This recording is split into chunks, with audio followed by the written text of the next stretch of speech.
नमस्कार दोस्तों। हनुमान जी की पराक्रम कथा अद्भुत है। हनुमान जी ऐसे ऐसे कारनामे किए हैं जिसका वर्णन करना बहुत ही मुश्किल है। एक बार राम जी और रावण के बीच युद्ध के समय जब रावण ने देखा कि हमारी पराजय निश्चित है, तो उसने अपने 60,000 अमर राक्षसों को बुलाकर रणभूमि में भेजने का आदेश दिया। ये ऐसे राक्षस थे जिनको काल भी नहीं खा सका था। विभीषण के गुप्तचरों से समाचार मिलने पर श्री राम जी की चिंता हुई कि हम लोग इनसे कब तक लड़ेंगे। सीता का उद्धार और विभीषण का राज तिलक कैसे होगा, क्योंकि युद्ध की समाप्ति असंभव है। श्री राम जी के इस स्थिति से वानर वाहिनी के साथ कपिराज सुग्रीव भी विचलित हो गए थे कि अब क्या होगा। हम अनंत काल तक युद्ध तो कर सकते हैं, पर विजय श्री का वरण नहीं हो सकता। पूर्वोत्तर दोनों कार्य असंभव है। अंजना नंदन हनुमान जी आकर वानर वाहिनी के साथ श्री राम जी को चिंतित देखकर बोले, प्रभु क्या बात है। श्री राम के संकेत से विभीषण जी ने सारी बात बताई। अब विजय असंभव है। पवन पुत्र ने कहा, असंभव को संभव और संभव को असंभव कर देने का नाम ही तो हनुमान है।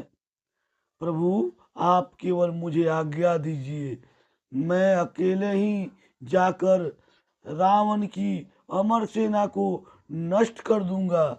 कैसे हनुमान, वे तो अमर हैं, वो मर ही नहीं सकते हैं।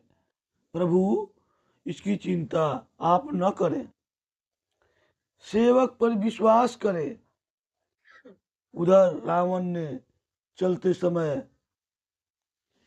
राक्षसों से कहा था कि वहां हनुमान नाम का एक बानर है, उससे जरा सावधान रहना। एकांकी हनुमान जी को रणभूमि में देखकर राक्षसों ने पूछा, तुम कौन हो? क्या हम लोगों को देखकर भय नहीं लगता जो अकेले रणभूमि में चले आए हो? मारुति नंदन, मारुति, क्यों आते समय राक्षस राज रावण ने तुम लोगों को कुछ संकेत नहीं किया था जो मेरे समक्ष निर्भय होकर खड़े हो? निशाचरों को समझते देर न लगी कि ये महाबली हनुमान है। तो भी क्या, हम तो अमर हैं, हमारा ये क्या कह बिगाड़ लेंगे। भयंकर युद्ध आरंभ हुआ। पवन पुत्र हनुमान जी की मार से राक्षस रणभूमि में ढेर होने लगे। चौथाई सेना बची थी कि पीछे से आवाज आई, हनुमान हम लोग अमर हैं, हमें जीतना असंभव है, अतः अपने स्वामी के साथ लंका से लौट जाइए, लौट जाओ, इसी में तुम सबका कल्याण है। आंजने ने कहा, लौटूंगा अवश्य, पर तुम्हारे कहने से नहीं, बल्कि अपनी इच्छा से। हाँ, तुम सब मिलकर फिर ऐसा बल देखो और रावण को जाकर बताना।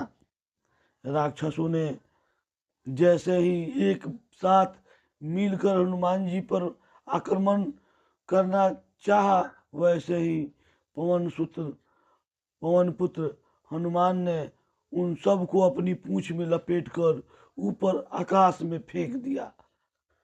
वे सब पृथ्वी की गुरुत्वाकर्षण शक्ति जहां तक है वहां से भी ऊपर चले गए। चले ही जा रहे हैं, चले ही जा रहे थे, चले मग चले मग जात सुखी गए गात गोस्वामी तुलसीदास।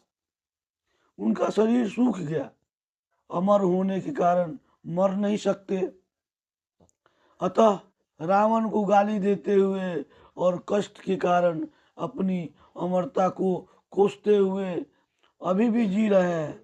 इधर हनुमान जी आकर प्रभु के चरणों में शीश झुकाया। श्री राम बोले, क्या हुआ हनुमान? प्रभु, उन्होंने ऊपर भेजकर उन लोगों को ऊपर भेजकर आ रहा हूँ। राघव, परवेद अमर थे हनुमान? हाँ स्वामी, इसीलिए उन्हें जीवित ही ऊपर भेज आया हूँ और वे कभी नहीं नीचे आ सकते। रावण को अब आप शीघ्र ऊपर भेजने की कृपा करें, जिससे माता जानकी का आपसे मिलन और महाराज विभीषण का राज सिंहासन हो सके। पवन पुत्र को प्रभु ने उठाकर गले लगाया, वे धन्य हो गए। अविरल भक्ति का वर पाकर श्री राम उनके ऋणी बन गए और बोले, हनुमान जी, आपने जो उपकार किया है वह मेरे अंग अंग में ही जीर्ण शीर्ण हो जाए, मैं उसका बदला न चुका सकूंगा, क्योंकि उपकार का बदला विपत्ति काल में ही चुकाया जाता है। पुत्र, तुम पर कभी कोई विपत्ति नहीं आए, निहाल हो गए आंजने हनुमान जी की वीरता के समान।